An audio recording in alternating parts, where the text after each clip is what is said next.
We're back for chapter 2 of Gooney Bird Greene. When we left, Gooney Bird was up in front of the class getting ready to tell an absolutely true story about herself. Gooney Bird adjusted her pink ballet tutu she was wearing over a pair of green stretch pants. Her t-shirt was decorated with polka dots. Her red hair was pulled into 2 pigtails and held there with blue scrunchies.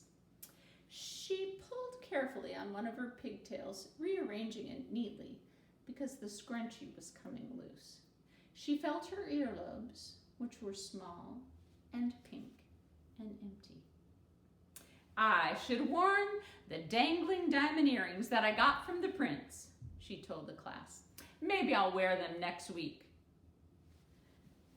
"Diamond earrings? Prince?" Mrs. Pigeon asked. "Well, actually, the prince didn't give me the earrings. I got them at the palace," Gooney Bird explained.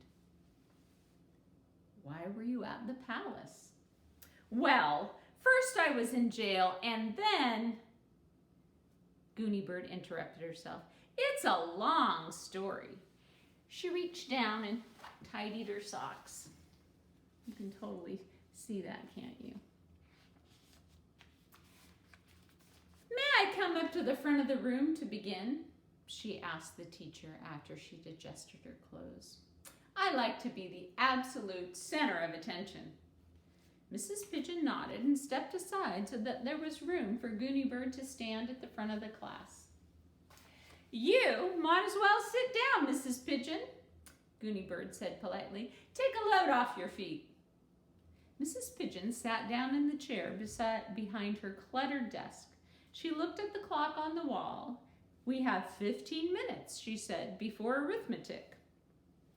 "Class," Gooney Bird said, "you heard Mrs. Pigeon. We have 15 minutes. There are many Gooney Bird stories I might tell you, but I only have time for one today. Who has a suggestion for a story?" Ben's hand shot up. "Tell about how you came from China," he said.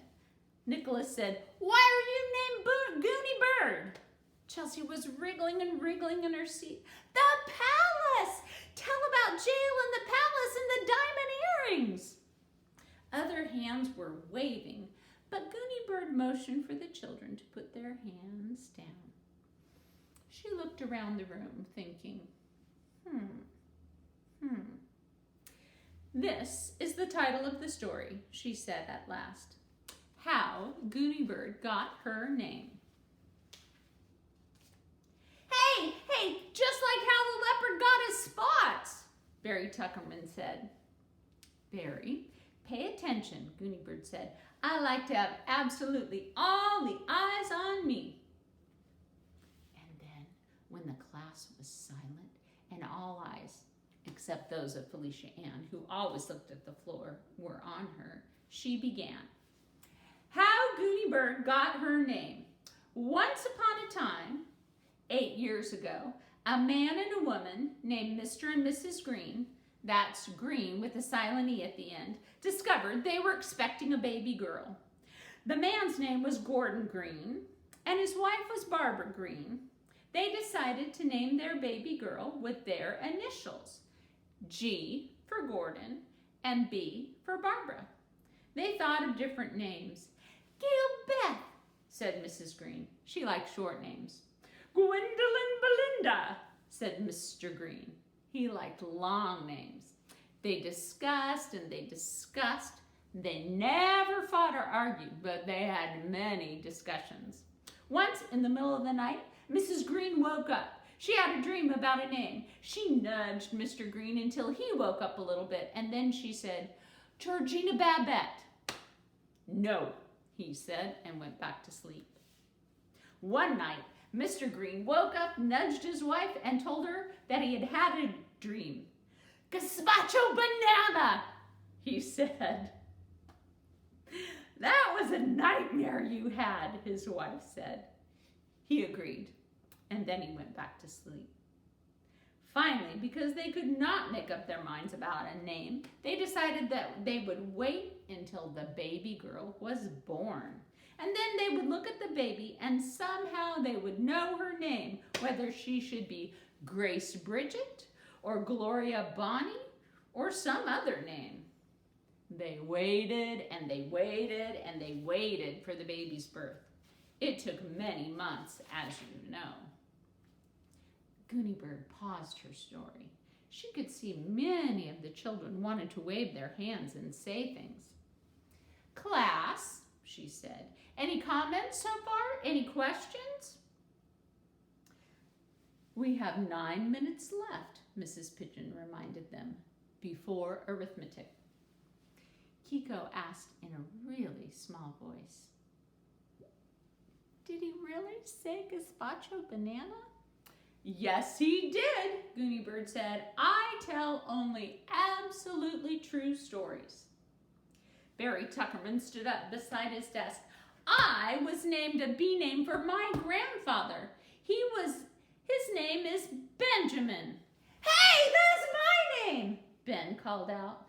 "My grandfather was in college when my grandmother went to jail," Barry added, "or he would have gone with her." Tricia raised her hand. "My cat's name is Fluffernutter," she said. 4 more minutes, Mrs. Pigeon announced. "Let's let Gooney Bird get back to her story so we can hear the ending." Did you notice, class, how she used characters and dialogue, and her story is full of suspense? It's a cliffhanger, isn't it? What a good storyteller Gooney Bird is. "Ready?" Gooney Bird asked. "Ready!" shouted the class. All but Felicia Ann, who never shouted. Okay, here comes the ending. Finally, one spring morning, the baby girl was born. She weighed 6 pounds and 14 ounces, and she had red hair. "Look," said her mother. "She wiggles her head around looking for food when she's hungry. Isn't that cute? It reminds me of something, but I forget what." Her father peered down at the new baby in his wife's arms. He smiled. "She has really big feet. Isn't that cute? It reminds me of something, but I forget what." Mr. and Mrs. Greene looked at their sweet baby. They thought and they thought. It's coming to me," Mr. Greene said at last. Do you remember when we went on that bird watching trip to various islands in the Pacific Ocean and we saw all those marine birds?" "That's it," his wife said. "She looks very much like one of those birds. But which one?" "Let's get our photo album from that trip," Mr. Greene said. Together they turned the pages of the album. "Double-crested cormorant," Mrs. Greene said. They looked at the baby. No, she didn't look like a double-breasted cormorant. "Red-necked grebe," Mr. Greene suggested. They looked at the baby again. "She does have a red neck," Mr. Greene said. "No, it's not," Mrs. Greene said. "It's pink." They turned the pages some more. Suddenly, they both said, "Oh!" Very carefully, they looked at the photograph. Then very carefully, they looked at the baby. "Big feet," Mr. Greene said, "just like our babies." "A head that bobs around," Mrs. Greene said, "just like our babies." "That's the one," they agreed. They read the label under the photograph. "Laysan albatross," the label said. "I don't think Laysan albatross Greene is a very pretty name for a baby girl," Mrs. Greene said sadly. "It sounds too scientific."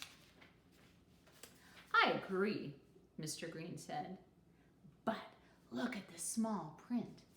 Together, Mr. and Mrs. Greene read the words in small print, often called Gooney Bird. "Gooney Bird Greene," they said. "I like the sound of it," Mrs. Greene said. "And it has a G and a B." "It Yes, indeed, said Mr. Greene. So they decided to name their new baby girl Gooney Bird Greene. Then everyone, including a doctor, a midwife, and the cleaning lady, hugged, kissed, and did a Viennese waltz together. The end.